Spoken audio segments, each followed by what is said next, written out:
Assalamu alaikum. Today I will present a video in which I will show my phaco chop techniques. These are fairly old videos, maybe 6 to 7 years old, and I was just going through the videos to select some clips to show how I use chop to conquer the different types of nuclei. And during this review I found a very interesting technique, as many of our colleagues say that if when we do cataract we just do it. There is no fixed technique for cataract. If the cataract is hard, our technique will adapt to the hardness and the texture of the cataract. So there are basically two techniques I am going to show you today. One is the chop technique. It's called what I call a lateral separation, in which it is just like a vertical chop, but we are not using a vertical chopper. What we use in our surgery is a simple Sinskey hook or lens dialer, and it has a very short tip, so it is not a vertical chopper. And we use a lateral separation technique to break the nucleus. The other technique, which is I think it's a novel technique, and that is called a sickle chop technique. So just stay tuned and look at the last clip, in which I have explained how the sickle chop works and how we adopt this technique in our cataract surgery for very hard nuclei to break and chop those into small pieces. This first case is a fairly soft cataract, NS1 or NS2. For such cataracts, I usually make a small groove so I can reach the center of the nucleus where I can hold it. Once I hold it, I use my second instrument, which is a Sinskey hook, to do a chopping maneuver, which I call as lateral separation, and then continue to break the nucleus with this lateral separation movement using my Sinskey hook or the lens dialer. Once we have a small piece, it can be taken with the phaco, and we keep on chopping, breaking the piece. Once the piece is in the phaco tip, we let the phaco and dynamic fluidics to take care of it. So this was a fairly simple, soft, straightforward case. So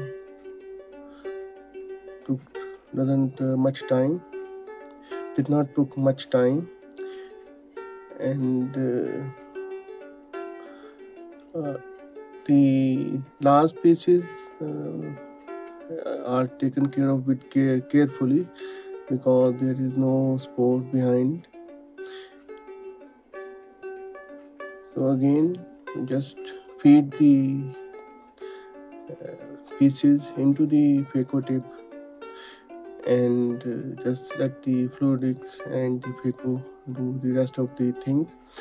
The last part is the epinucleus, or which is can be taken with either IA or the same phaco tip. I usually do it with the phaco tip. That's it. So this was the first case. Okay, now the second case is a bit hard. It's NS3 or more, and for that I am doing a lateral separation technique, but I am doing the direct chop. and once I hold the nucleus, then I use the lateral separation to break it into a small piece, and then uh, manage that piece first before going to the next piece. So this hard nucleus uh, can be easily uh, managed with the lateral separation technique. You just need to use our vacuum to hold the piece and use our second instrument in a lateral movement to make a break and then manage this piece by piece. So if done properly, this lateral separation technique can be used even in small pupils, because we don't need to go behind the edge of the nucleus for horizontal chop, or we don't need a special instrument for vertical chop. So once we break the nucleus, it becomes easy to just take it with the phaco, and this case is also finished fairly quickly. And the last thing is the epinucleus, which is taken by the phaco as well.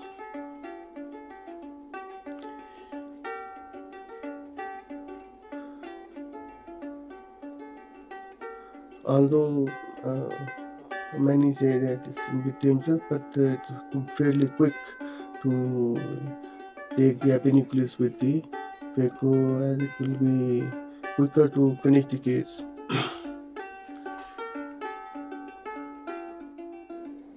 Next one is sickle chop.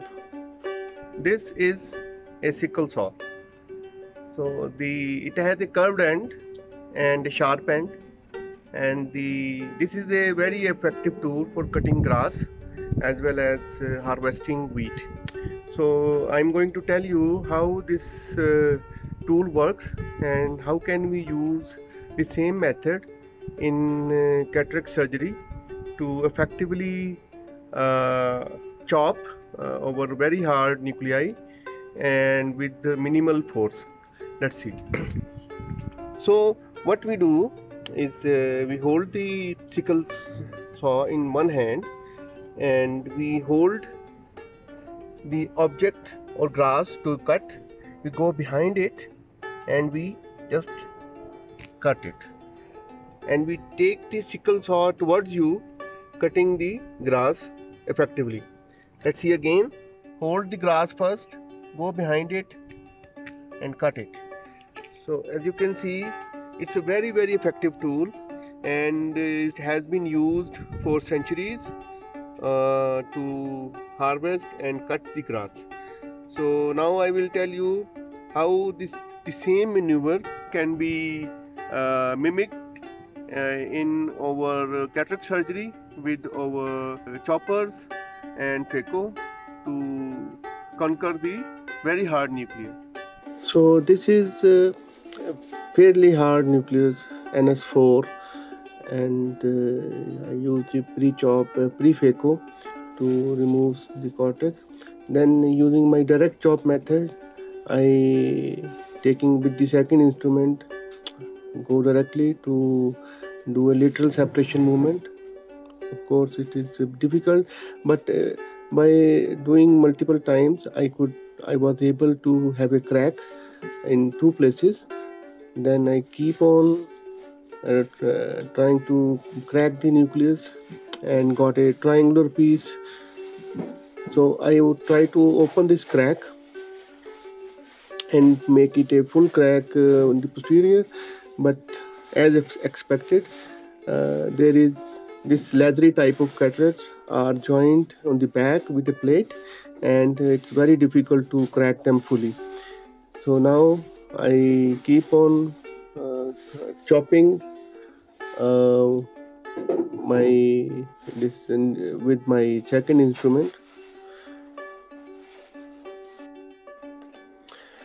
So using the lateral separation technique, I keep on cracking the nucleus and hope to get a full crack or take out a small piece to make a space for further phaco.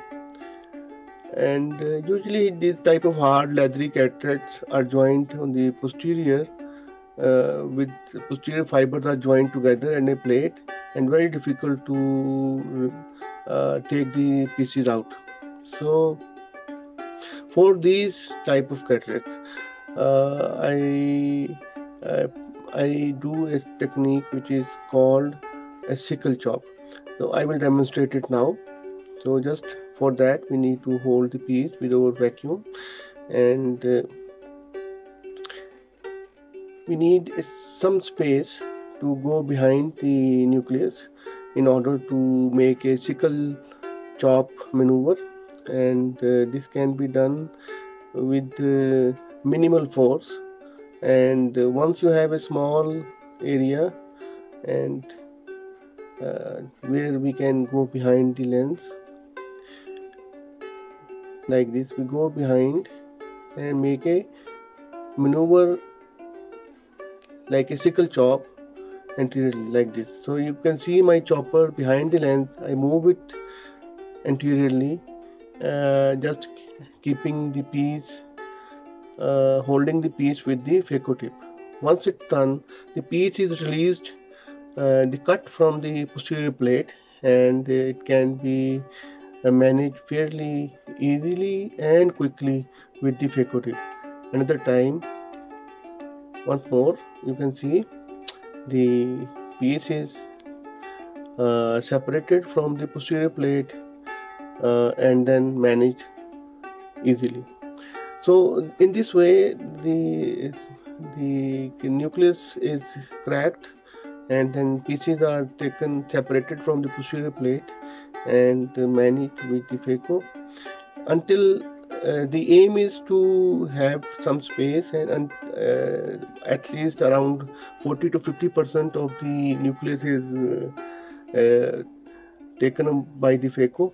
Once that is done, then this is the time we can flip the nucleus and bring the plate from the which is holding all these pieces behind to front, and then we can manage that piece and breaking everything apart. So once there is 40 or 50% nucleus is managed, it can be flipped. The remaining part can be flipped, and now you can see the plate which was holding this all nucleus together. Now this can be managed very easily, and the phaco is done to remove this piece and keep tearing apart all the pieces in a single movement. Once this is done, there is nothing to take now, as this was the NS4. Not much epinucleus was there, and the case is finished quickly,